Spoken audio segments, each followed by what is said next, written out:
Coucou les petites étoiles, j'espère que vous allez bien. Je vous retrouve aujourd'hui pour vous présenter tous les livres que j'ai reçus au mois de janvier. Je vous l'avoue, je suis un petit peu en retard, mais le mois de janvier est passé en un éclair et les 2 premières semaines de février, et bah étonnamment, c'est pareil, du coup il n'arrive que maintenant, mais écoutez, vaut mieux tard que jamais. Comme d'habitude, vous connaissez la chanson, je vais procéder par service de presse, cadeaux et enfin mes achats.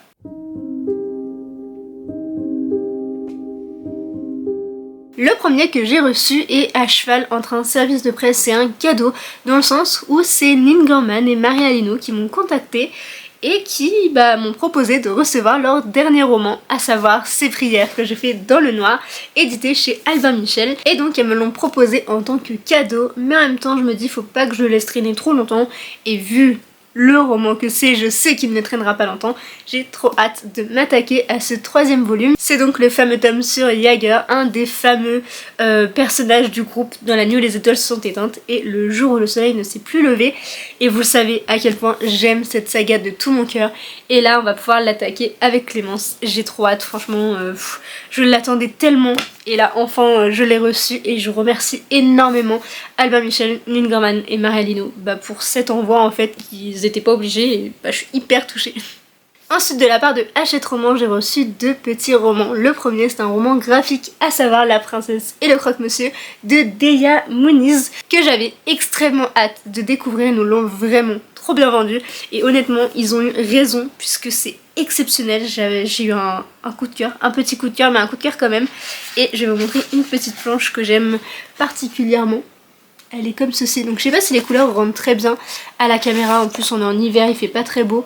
Et donc voici, et il était accompagné d'un petit marque-page, décidément je trouve plus les mots, qui reflète un petit peu mieux les magnifiques couleurs du roman, et encore ça rend pas trop justice. Dans cette histoire, nous sommes au royaume de Gougère et nous suivons le comte de Camembert qui a une fille et il sait qu'il est gravement malade et qu'il va bientôt décéder, et donc il veut à tout prix que sa fille se marie pour qu'elle puisse hériter de la fortune de son père. Sauf que Lady Camembert n'aime pas les hommes, elle le cite depuis très longtemps et donc elle ne veut absolument pas se marier, et donc sa seule solution pour pouvoir toucher l'héritage sans avoir à se marier à un homme qu'elle n'aimera jamais, eh bien elle se déguise en homme. À côté de ça, on suit la princesse Brie qui organise des bals, enfin elle vit sa vie de princesse, tout va bien dans le meilleur des mondes. Et un jour elle envoie des invitations donc à tous les nobles finalement du royaume, dont au nouveau comte de Camembert, à savoir Lady Camembert à la base, et donc elle va s'y rendre.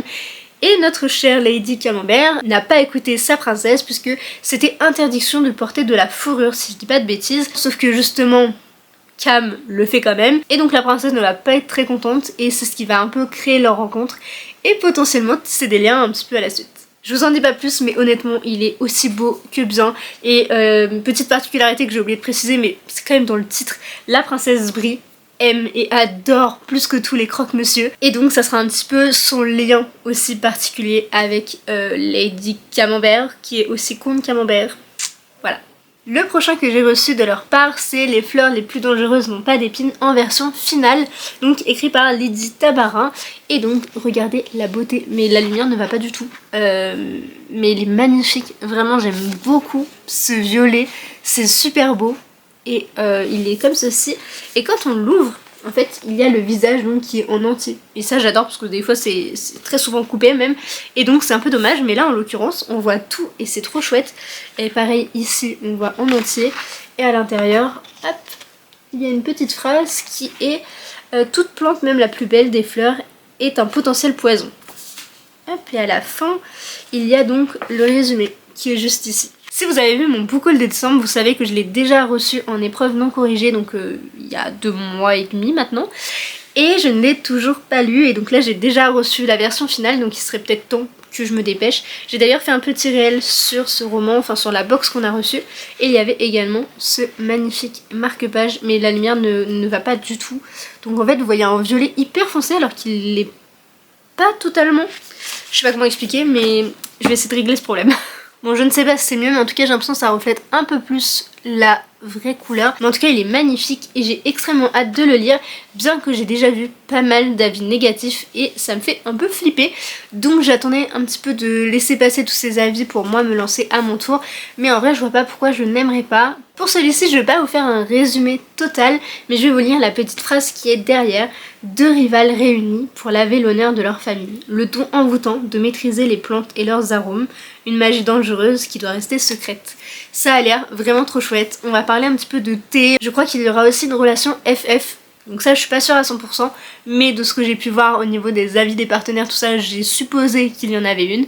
Donc j'ai très hâte de le lire et je vous en reparlerai assez rapidement. Et je remercie donc Hachette Roman pour ses envois. Les deux prochains que j'ai reçus, c'est de la part d'une autrice auto-éditée que je vous ai déjà parlé à plusieurs reprises puisque j'avais adoré, gros coup de cœur sur le premier tome, et elle m'a envoyé la suite de Brave Enough, à savoir Strong Enough, c'est ça, qui est d'une beauté sans pareil, vraiment. Le 1 je l'ai pas sorti pour vous le montrer mais j'aime trop, vraiment ils sont magnifiques et j'avais tellement aimé le tome 1 que j'ai hâte de pouvoir retrouver ce petit personnage. Il s'agit d'une dystopie dont je ne sais plus exactement le résumé, mais il va y avoir une histoire d'amour interdite, de devoir se sauver de la politique qui restreint un peu leur déplacements et compagnie, mais ils sont aussi classés par niveau de richesse, donc comme des castes un peu. Donc voilà, il y avait tout pour me plaire, ça m'a énormément plu et comme c'est une duologie, si je ne dis pas de bêtises, je pourrais la terminer assez rapidement.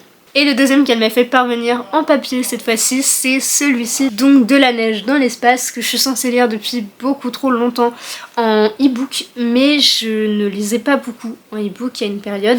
Donc là ça revient un petit peu, mais ça dépend en fait, c'est vraiment quand je vais à la fac, étant donné que j'ai pas non plus énormément de cours par jour, même par semaine, honnêtement je l'ai carrément plus en papier, et comme là je l'ai reçu en papier, j'ai très hâte de m'y plonger. Il fait 260 pages et je crois que c'est un one shot avec la trope de Grumpy and Sunshine, donc j'ai hâte de découvrir. Je crois que ce sera mon premier pour cette trope, donc trop contente, et énorme merci à toi Elisa parce que je suis trop touchée, je suis trop contente, et malgré le temps que je mets à lire ce roman, tu m'accordes encore ta confiance et juste pour ça énorme merci. Voici du coup pour les services de presse, nous allons pouvoir passer au cadeau.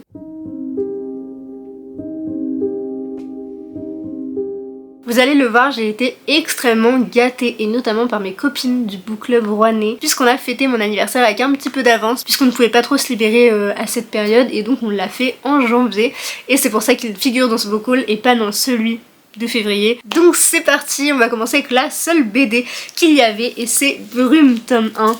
Je suis tellement contente que leur choix se soit jeté sur celui-ci, enfin cette BD, qui est écrite par Jérôme Pellissier et sa femme Karine Hinder, éditée chez Glénat. Et il faut savoir que ma copine Candice de la chaîne Une lectrice de plus adore plus ces BD, et donc en vrai ça m'a pas trop étonné qu'il soit dans le paquet on va dire, et honnêtement j'ai aussi adoré parce que bien évidemment je l'ai déjà lu, j'ai même acheté le tome 2, mais ça vous le verrez en février. Dans cette histoire on suit cette petite fille que vous voyez juste ici qui s'appelle Brume, qui a été adoptée par son père adoptif et qui l'appelle toujours ma petite sorcière. Donc évidemment elle veut être une sorcière, elle se comporte comme une sorcière, elle a toujours son chapeau, sa petite robe avec sa petite cape machin et sa baguette magique. Et un jour lorsqu'une grand-mère va un petit peu la bousculer dans la rue, elle se dit je veux que tu te transformes en cochon.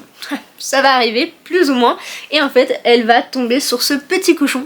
Je vous dirai pas le nom parce que franchement faut que vous le découvriez vous-même, il est exceptionnel, j'ai adoré. Et donc elle se dit super, j'ai des pouvoirs, et elle va ouvrir sa petite boutique de sorcellerie juste à côté de celle de son père qui est poissonnier si je dis pas de bêtises. Et évidemment elle va vouloir concocter des petites potions et elle va semer un petit peu le brouillard sur toute la ville, un petit peu comme si un esprit venait hanter ce lieu. Et elle va donc se mettre en quête de supprimer, enfin en tout cas enlever le brouillard qui plane au-dessus de cette ville avec son copain juste ici, dont j'ai oublié le nom, Hugo, c'est ça, j'étais pas trop sûre. Et lui c'est un vrai petit froussard comme vous pouvez le constater au niveau de l'image, et elle est super débrouillarde et c'est super drôle. Petite planche de début pour vous montrer un petit peu les couleurs, comment ça se présente tout ça. Hop. Et donc je vais pas vous le cacher, c'est assez enfantin. Je m'attendais pas du tout à ça, même si je savais que c'était pour les enfants. Je pensais qu'il y aurait un tout petit peu plus de texte, mais ça ne gâche rien, en tout cas de la beauté de l'histoire et des dessins. Donc vraiment si vous avez l'opportunité, foncez parce que elle est vraiment trop bien. Ensuite j'ai eu pas mal de grands formats et le premier pour lequel elles ont jeté leur dévolu c'est Un univers pour te résister de Morgane Moncomble, édité chez Hugo New Romance. C'est donc le tome 2 de la saga Seasons. Et autant vous le dire tout de suite, je n'ai toujours pas lu le tome 1 mais ça ne saurait tarder à vrai dire puisque comme j'ai le tome 2 maintenant dans ma palle, qu'on est toujours en hiver, ce serait bien de lire un automne en hiver, et un hiver courant, hiver, printemps pour être à jour un peu plus loin dans l'année, puisque au printemps sortira le tome 3 et en été le tome 4, donc si je pouvais être à jour, ce serait sympa. Bien évidemment, je ne vais pas lire le résumé, même si c'est pas du tout la même histoire, mais je voudrais juste me lancer. Comme ça, étant donné que c'est ma saison préférée, j'en attends beaucoup de celui-ci, et je sais juste que c'est sur le patinage artistique, et je crois potentiellement le hockey sur glace. Du coup voilà, j'ai vraiment trop hâte d'attaquer cette saga pour être plutôt à jour.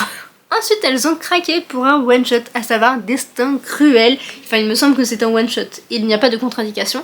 Écrit par Kaylee Smith, édité chez Bayard, qui me tentait beaucoup. Parce que si je me souviens bien du résumé, nous sommes dans un royaume où le destin des personnes est déterminé en fonction de 3 dés jetés. En tout cas, ils jettent tant de dés par tant de temps, et ça détermine leur destin. Et donc, ils pourraient mourir juste avec un lancer de dés.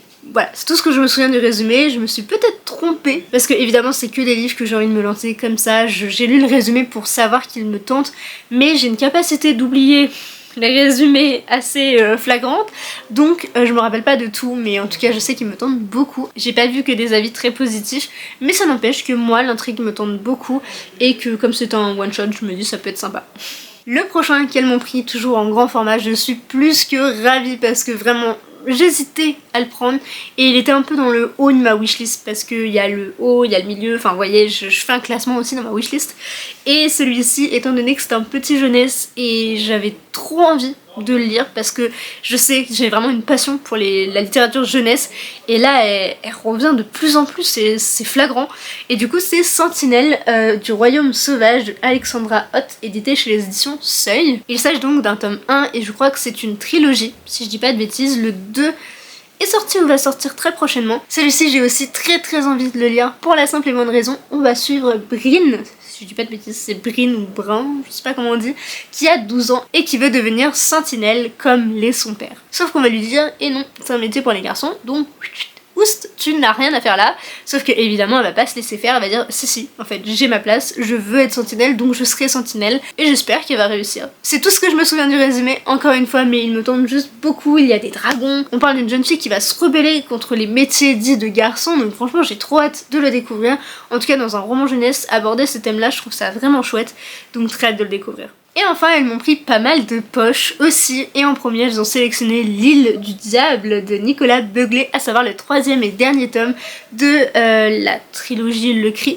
Vous savez que j'ai eu un énorme coup de cœur pour le tome 1 et le tome 2, elles ont donc décidé de me prendre le 3e tome, c'est le seul qui me manquait, donc je suis trop contente.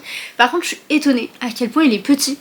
Je pense que le 1 et le 2 sont au moins le triple, voire le quadruple de celui-ci, mais j'ai trop hâte de connaître le fin mot de l'histoire, et en même temps j'ai un peu peur, parce que vu la fin du 2, je suis encore toute chamboulée, je me demande encore comment c'est possible tout ce qui a pu se passer, mais je pense que je vais me lancer pas trop tard dans l'année, pour ne pas avoir trop oublié le tome 2, bien qu'on ait eu un intervalle excessivement long de plusieurs années entre le 1 et le 2, j'avais rien oublié, je pense que là ça devrait le faire. Ensuite elles ont craqué pour 2 romans d'une même autrice et pour lesquels je ne sais absolument pas pourquoi. Je suis tant fascinée par ses écrits, j'en ai lu plusieurs et à chaque fois je suis en mode mais waouh, c'est beaucoup trop bien.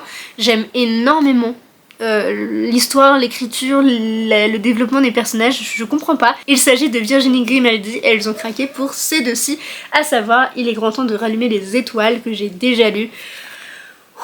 Et celui-ci, j'ai versé quelques petites larmichettes, il était vraiment trop bien et j'ai énormément voyagé, enfin je vous en reparlerai, mais très bien. Et le deuxième c'est Chère mamie tu vas rire, et il y a un tome 2 si je dis pas de bêtises, ou alors c'est lui le tome 2. Et dans ce cas là je me suis trompée, mais je crois que celui-ci c'est le premier et je voulais les lire dans l'ordre, ce qui est un peu normal j'ai envie de te dire. Et du coup on suit donc des lettres en fait qu'elle a écrites à sa grand-mère, si je dis pas de bêtises, durant le confinement. Donc trop hâte de découvrir ça, il est tout petit, donc j'aimerais bien me le caser au mois de février. Mais vu qu'on est déjà le 24, ça passe un petit peu vite, on verra.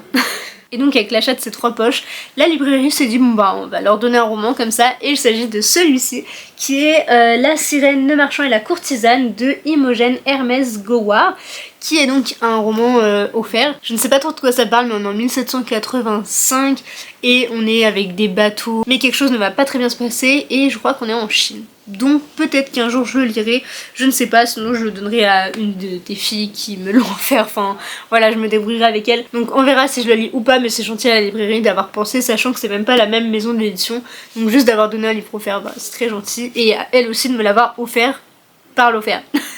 Un énorme merci à vous les filles, vous m'avez beaucoup trop gâté, vraiment c'est adorable de votre part. Donc vraiment un énorme merci à vous les filles pour ces beaux présents, je vous fais des bisous.